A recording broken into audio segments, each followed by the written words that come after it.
Halo teman-teman, apa kabar semua?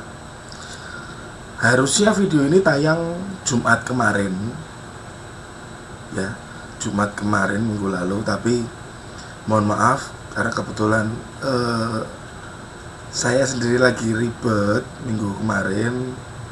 Saya mohon maaf, baru tayang mungkin Senin ya. Ini hari Senin baru saya tayangkan video ini. Video ini membahas tentang 3 hal. Yang pertama kita bahas mindset, ya. Yang kedua kita bahas tentang tindakan. Setelah mindset, tindakan. Setelah itu apa yang kita lakukan di sini? Yaitu adalah kemauan untuk konsisten. Kita akan bahas di video kali ini ya, untuk materi kemauan untuk konsisten. Kemauan adalah hal yang mendasar yang bisa Anda kontrol. Kemauan saya bilang bukan hanya ambisi, tapi kita tekun dan mau menjalani sebuah proses atau saya sebut konsistensi. Jadi setelah Anda punya mindset yang baik, Anda punya tindakan, Anda sudah bertindak nih. Sekarang tinggal tindakan itu harus Anda konsistenkan. Jangan pernah berhenti. Lakukan itu terus. Ya. Misalkan kita adalah seorang penjual bakso. Tiap hari kita konsisten bikin bakso. Mungkin kalau kita dorong gerobak, tiap hari kita dorong gerobak. Sampai akhirnya penghasilan kita sudah membesar. Kita bisa ciptakan 1 gerobak lagi, 2 gerobak lagi, kita bisa buka warung makan, warung bakso ya. Jadi konsistensi itu awal dari terciptanya bisnis yang membesar. Konsistensi dulu, baru nanti Anda bisa buka cabang, baru Anda bisa expand ke bisnis yang kanan kiri, ya. Mindset, tindakan, setelah itu konsistensi. Bukan cuma ambisi. Kenapa? Di situ saya kasih tanda petik. Bukan hanya ambisi.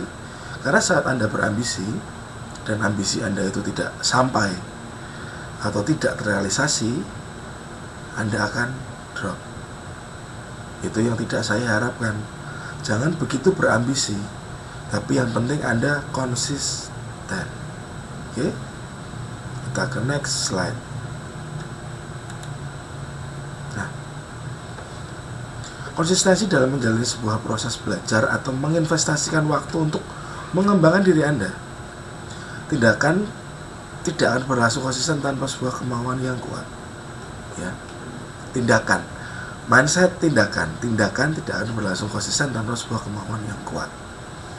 Dimana saat Anda melihat sebuah peluang, timbullah sebuah kemauan untuk semakin berkembang. Berkembang butuh konsistensi, bukan orang yang cepat bosan. Seperti yang tadi saya bilang, awal dari ekspansi Anda adalah konsistensi.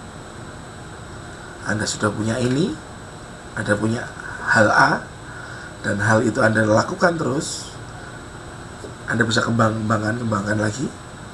Itu yang akan membuat semuanya getting bigger. Oke? Jujur, di dalam bisnis, kalau orangnya itu cepat bosan, ya maaf kata, saya bilang nggak akan ada orang sukses, nggak akan ada orang yang sekarang jadi konglomerat kalau semua orang cepat bosan. Ya, jangan cepat bosan, tekuni dulu, konsisten dulu di situ, tetap jalani dulu. Nah, banyak orang yang berhayal jika suatu hari ia punya uang, ya, modal besar, dia akan menjadi orang kaya raya. Banyak orang yang berhayal jika suatu hari ia punya uang atau modal besar, dia akan menjadi kaya raya. Saya bilang itu keliru. Tanpa punya ilmunya, harta melimpah tidak akan menjadi jaminan orang kaya raya. Pemenang lotre hanya kaya beberapa tahun saja. Setelah itu mereka kembali miskin. Teman-teman bisa cek di YouTube pemenang lotre dan bagaimana kehidupannya sekarang. Teman-teman bisa cek. Kenapa mereka kembali miskin? Karena mereka tidak punya basic dalam mengolah uang. Mereka tidak punya basic dalam mengolah uang. Ya. Jadi perjalanan, proses itu adalah pembangunan diri Anda untuk bisa mengolah, mengatur, manage entah resiko, entah keuntungan yang harus Anda manage. Ya, kalau Anda tahu-tahu brek dapat uang 1 miliar tanpa Anda punya basic apa-apa, Anda buka usaha ini, Anda buka usaha itu, bobor, saya kalau di orang Semarang bicaranya ambiar. Ya karena Anda belum punya basicnya. Bangun dulu dari sekarang, siapa tahu nanti dapat. Siapa tahu nanti dapat, kita nggak pernah ngerti. Ya,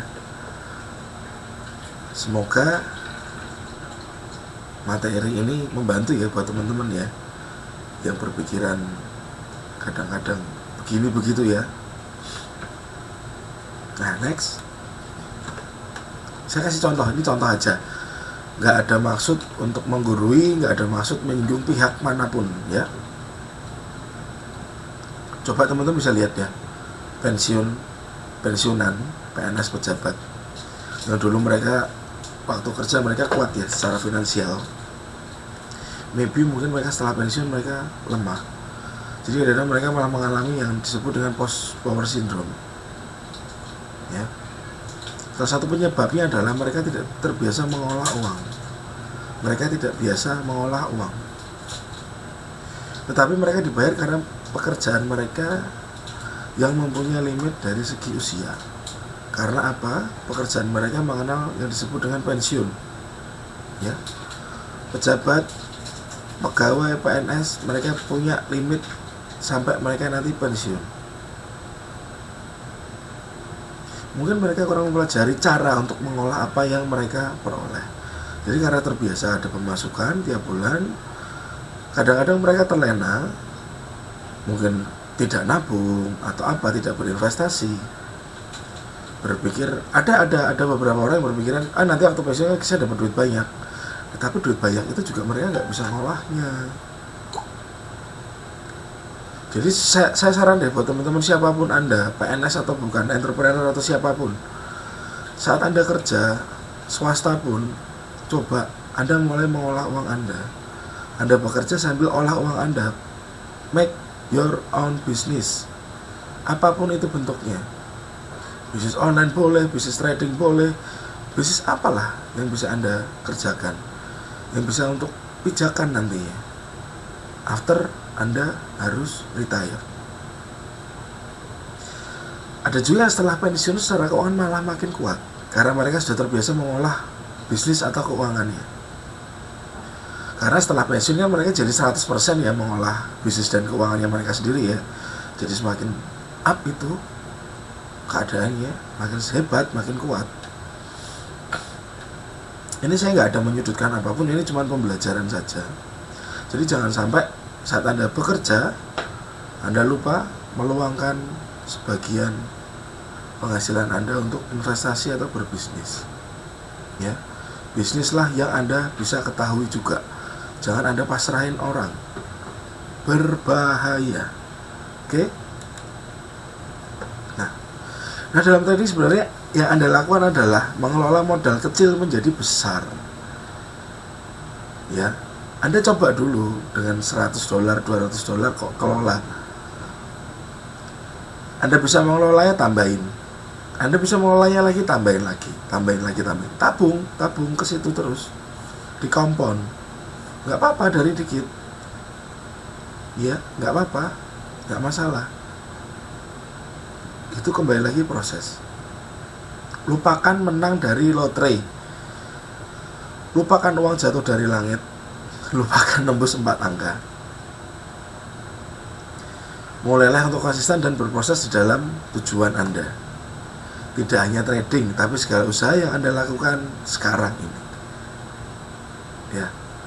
Sekali lagi, saya Megan dari Semarang Trading Academy, tidak ada maksud menggurui atau apapun. Saya di sini bermaksud untuk sharing. Banyak teman-teman retail trader kita yang masuk di pasar saham akhir-akhir ini, mereka pakai uang, ya ada yang dibilang uang utang lah, uang apalah, gadaikan kendaraan atau apa itu. Mereka nggak punya basicnya. Mereka taunya, wah ini untungnya kemungkinan besar gede, cemplungin di situ. Tahu itu baiknya belinya mereka di harga pucuk, di harga ujung langit. Sudah saatnya turun kan, berat.